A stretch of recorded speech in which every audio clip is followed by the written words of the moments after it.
Hey guys, welcome back to another episode.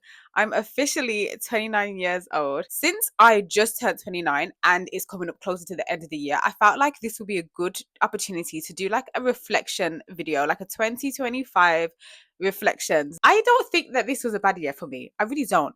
And I'm glad that it wasn't a bad year. I actually think like it was a foundational year because I was able to actually create my soul sessions. I think I've had a lot of identity challenges though this year because there's been a lot of things that have made me question who I am in a way and like what I truly believe in. Because I'm someone who's always felt like I have a level of self assurance. But at the same time, I think this year there has been certain instances where I've been like, oh, I really need to consider who I am, what's my foundation. So for those of you who know me know that I'm believing God, I'm very spiritual and I will talk about God and I have a relationship with God. But it's always been a very personal relationship. I've never had a religion per se. Like I've never identified as Christian, Muslim, anything. I've just always had this spirituality and relationship with God and this strong belief that God exists and God is guiding me through this life. God is within me, God is around me. Like God is there. That is something that I believed in, even when I've had moments where I felt confused or distanced from God, or I just feel like I have loads of questions. I've still had this fundamental belief that, you know what, I do believe God exists because look at the world. Like, in terms of like the creation of the world, like everything, you go on a holiday and you start to see, like, damn, like God really did that. But this year, I started to question like the religious aspect. I didn't really grow up in a religious household. I went to church here and there throughout my teens and my childhood, but it was never like a solid practice. So I think naturally, like as a child, that shapes your mindset and mentality towards religion or like what you're going to practice. I think the closest to me would have been Christianity, but I didn't really have great experiences when I went to like churches growing up, or when I dealt with certain Christians, because I felt as if some of them were quite negative. And obviously I know that's not necessarily reflective of the whole religion, but kind of leaves a bad taste in your mouth. So then growing up, I just decided to be a bit more like, okay, like more intentional, like just having a relationship with God, like writing letters to God or like meditating, praying, using certain things to help me kind of enhance my prayer. So I would use crystals at some point, I used sage, meditated again, I would dive into like Buddhism and what that looked like. A lot of the times I do watch sermons as well. Anyone who knows me knows I love Miles Monroe down. So that's my guy. Basically was this very kind of open, fluid in a way, not with everything but with things that felt like more closely aligned. But then this year I started to actually question maybe the foundation. So now I'm on this journey of diving into religion, particularly Christianity. I know that I'm someone who has read aspects of the Bible, like on the Bible app, like certain quotes, watch sermons. So I'm kind of closely connected in a way, but just not like my feet's kind of dipped in the pool a little bit, but I haven't immersed myself. And so I'm down this road of doing that. But at the same time, there's certain aspects of like religion that to me didn't fully sit right when it comes to addressing race and culture and things like that. So there's that. But through my like research on like especially like black theology or womanist theology and things like that, or religion as a whole and Christianity where it stems from, I'm just learning like, you know what, I can still hold on to who I am, my identity, and God doesn't want you to not be who you are. That is something that I'm trying to hold in mind. I care about my community. I care about certain things. If that is something that's important to my identity, I don't have to lose that in religion. And I feel like sometimes people feel like, be in a religion, then you have to lose who you are, but you don't necessarily have to. When I say that I struggled with my identity, it was stuff like related to that. Like, what did I truly believe in? What was my foundation? And I realized that I didn't necessarily have much of a foundation. I'm exploring that.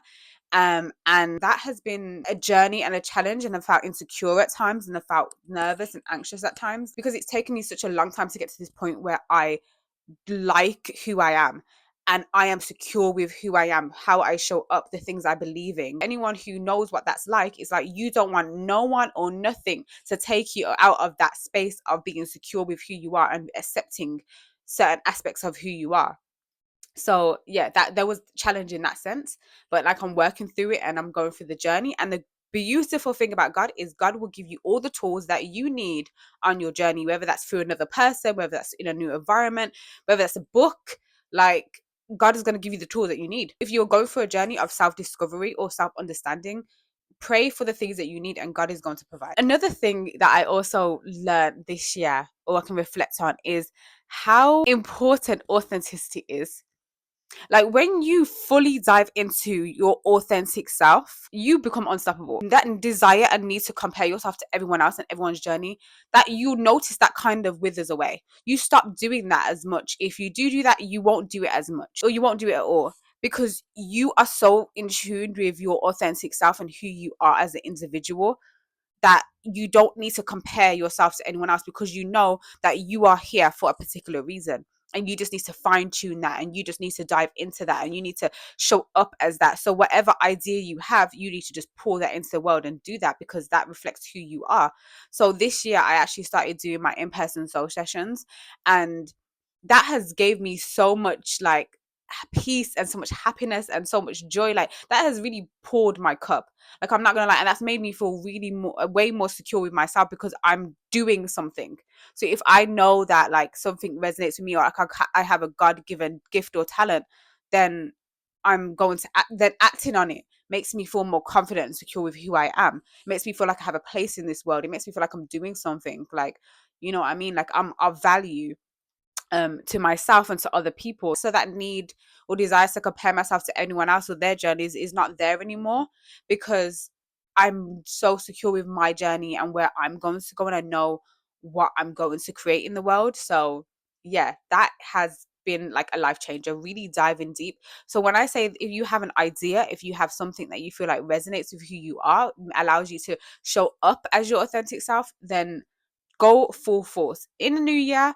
Do that, do that thing, that idea, that little seed that's been implanted.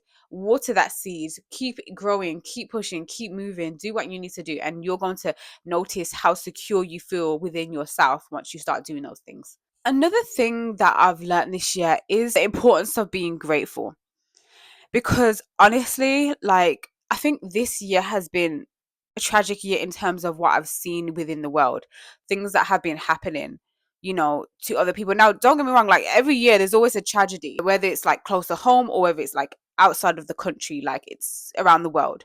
There's always something tragic, but it just seems like this year there has been like a real highlight of like negative things that are happening around the world, negative people, trauma, toxic situations, devastating things that have happening, like just a lot. It's things like that that I've been reflecting on a lot.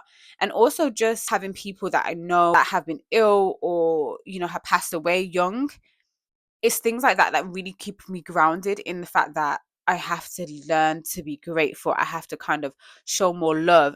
That's why I have to be who I am and not anyone else, because things do remind you that life is short and you can only be who you are. Gratitude has helped me to complain less, because it's not to say that I don't have anything complaints or that I don't struggle or have any difficulties, but I also feel like it's important to kind of wind down the complaints a little bit sometimes and really focus more on gratitude. Complain when you need to complain, honey, because there's a lot of things to complain about, but at the same time, are you being intentional about gratitude? I feel like to be grateful and to show gratitude, there has to be a level of intention there, because life can like just fly by so quickly, or so much things happen that you just forget to slow down and be grateful, basically. And I think there has to be an intention with that. And so I do feel like I've tried to be a bit more intentional this year about being grateful about my situation. So that means like not complaining as much. Things that would probably irritate me a little bit more are irritating me less these days. And also another thing that I'm reflecting on is the value of community. Like, ever since doing the soul sessions, I'm learning how important it is to have that community, build that community, and be open to that community. And I think as someone who in the past has found it difficult to trust people, who has been introverted in certain ways, like I'm someone who's a bit of like an introvert slash extrovert. I think that I lean a little bit more on the introverted side, but I can be quite extroverted. And I know that for some time, especially in my earlier 20s, I wouldn't necessarily see the value in it because I couldn't trust people necessarily. So I was like, oh, you know, it's okay.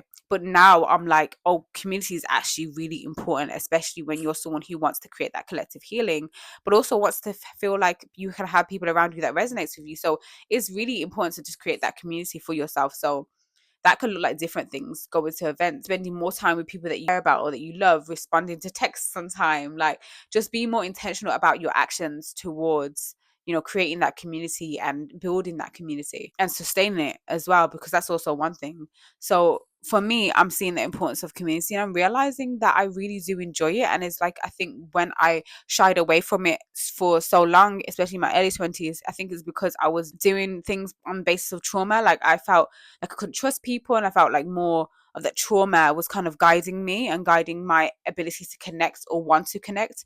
And I think now that I'm getting older, I'm seeing that value, and I'm loving it. To be honest, it feels good. Those are the main things that I've learned this year. There's probably way more that I have learned. I'm probably going to write it down to like really reflect on it. I'm just grateful. I'm grateful for the foundation that I've created, the community that I've created, on both online and in person. I'm thankful for you guys, my subscribers, who engage with me, who follow me, and just listen to me. Like, I appreciate it.